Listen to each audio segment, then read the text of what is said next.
Hey everyone, it's Dragon here, back with another video, and in today's video, guys, we are going to be doing another Bases of Arc, and this Bases of Arc is very, very different from the other ones. This is actually my single-player base, and I wanted to showcase it and include it in the series, so yeah. This is a Redwood Treehouse base. I stayed up till 4 a.m. yesterday making this, and I have no regrets. It turned out beautiful. I hope you guys like it. Yeah. So before we get into the rest of the video, I would like to say that if you hear something in the background,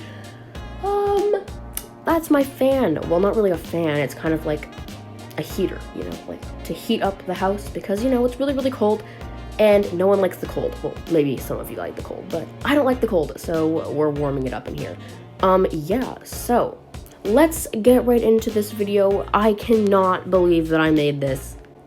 I made this. I actually made this. Wow, I am so surprised in myself.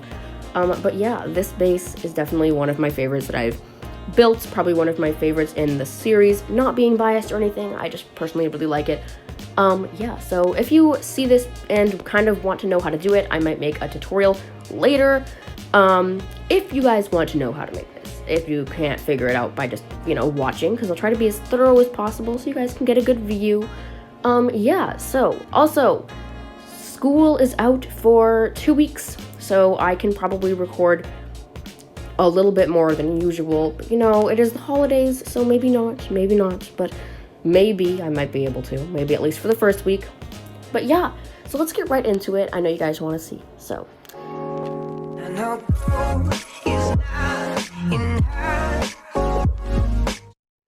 As you can see it in the distance. It looks really beautiful. We'll take Brother Kyle up to the beautiful thing here. Wow, this is beautiful. Look at it. Oh my god. Wow. I know that's what you're all saying. I know you're all saying that, right? Right. Yeah, so this is the outside. As you can see, it's very, very tall, and you're probably wondering, how did you get it to be this tall? Like, the heck? Isn't the structure cap like, well, height cap, like, you know, isn't that like double the height cap? And the answer is yes, it is double the height cap, and I will actually tell you how that happened in a second. But first, let's just get a good, you know, spin around of the base here. So yeah, this looks simplistic, kind of, but this took a really long time, and yeah, so that's that. As you can see, the outside is very beautiful, looks very, very sleek. But yeah, so let's go in. Let's talk about how you can enter this base before anything. So there are 3 main ways to enter this base. The first main way is actually a flyer, because, you know, this is like a bird kind of aviary kind of house, you know, like the only way is to have a flyer, mainly. But, you know, you can also use fly on the admin console, and you can also get on the back of the Bronto platform saddle and just go up to one of these gates, and then you will be able to enter. So yeah, let's just open this gate, go in, and have a look at the first floor. So this is the first floor. As you can see, it's full of dinos. Since it's single player, you can't have that many dinos. So I'm at like 31, I think.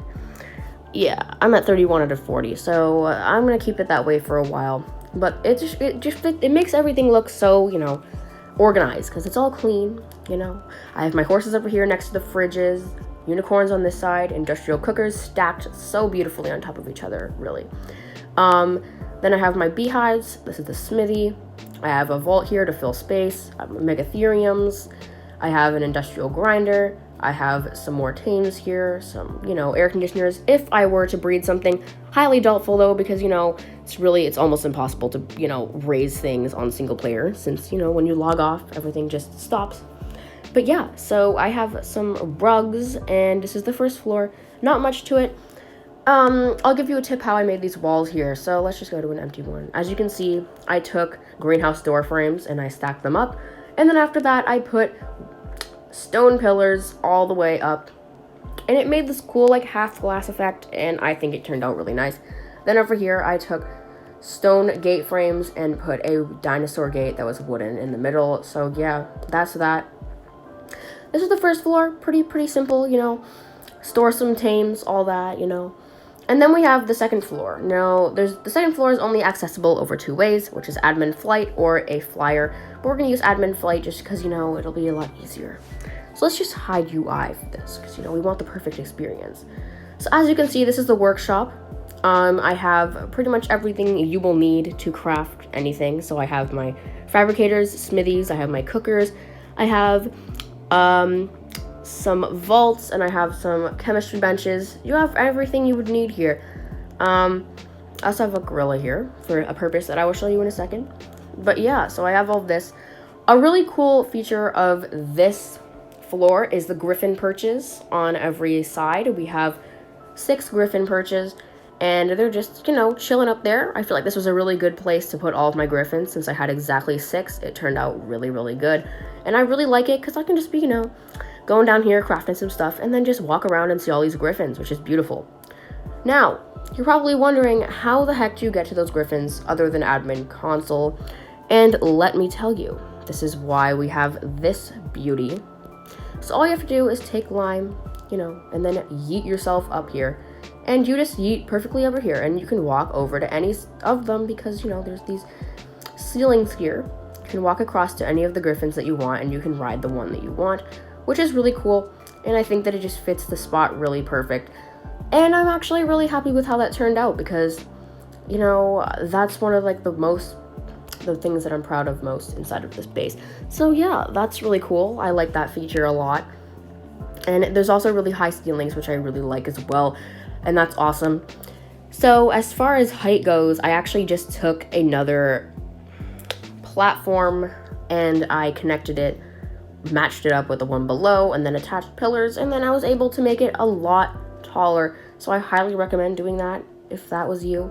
So let's just jump down to the second floor again, in the first floor. Take Brother Kyle up to the last floor of this base. Yeah, so let's go.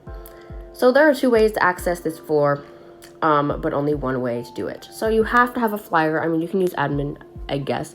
But if you didn't have admin, there's only one way, which is a flyer. So you can obviously use these gates. But there's another way. For an example, if you have a Quetzal or something, all you have to do is fly up to the top, and then you can go through here. And as you can see, I have 2 Quetzals here chilling, Scully, and I think that's Granny Ethel, Senorita Sapo. Then I have my Pteranodon, and this is where I keep Brother Kyle as well. And it's just a really cool place to keep big flyers like Quetzals or, anything like that. And I was gonna keep my griffins up here, but those perches were just too beautiful in order, I couldn't leave them empty, They just fit so perfectly. But yeah, so let me just take a Quetzal and show you how perfectly these things can, go in. So take Scully and fly out, which is really, really, really awesome. I like that a lot. And I was going to close up the final part of the roof, but I just felt like it would be a lot better as an aviary. And also the tree leaves kind of do a really good job of keeping that, treehouse effect in place. And it also kind of just covers it up on its own, which is something that's really, really cool as well. So that is that. Let us park Scully. He's very slow for some reason. And get back on Brother Kyle for the final overview of this base here. All right. So I'm not really gonna, say anything too biased about my base because it is mine and I'm adding it in the series, but I will say that I am really, really happy with how this turned out. And I have to say, a lot of builds that I do, I don't really enjoy how they end up looking in the end, and they just don't really, when I'm done with them, I don't really find myself enjoying living in them, kind of like my old base. But this one is different. I actually enjoy living in this base. It's very homey, and I feel like it's the perfect amount of space as well to keep all of my tames safe in the Redwoods. And yeah, I really, really like how this turned out, and I'm really, really happy with the end result. But yeah, so let me know in the comments if you would like to see a tutorial on how to make this base here, because I will gladly make a tutorial if you guys would like to see, more in depth how to make this base. I will gladly show you. I have no issue doing that. But yeah, so that's pretty much that. As you can see, I'm walking around. I have this really, really cool view of the griffins. Looks really beautiful. And yeah, so that is that. Anyway, guys, thank you so much for watching today's video. Of course, if you did enjoy, please do not forget to comment, like, and subscribe. This was such a pain in the butt because I couldn't get into my single player all day. It just kept crashing. And I was looking at so many things. I was looking at the Reddit, I was looking at the Survive the Ark forums, I was looking at the frequently asked questions. I was looking everywhere. And you know, the simple solution to this problem was just to put my phone on low power mode. So after all of that rioting, I finally found a solution and was able to record. So yeah, that's that. Thank you guys so much for watching again, and I will see you all in the next one. Goodbye.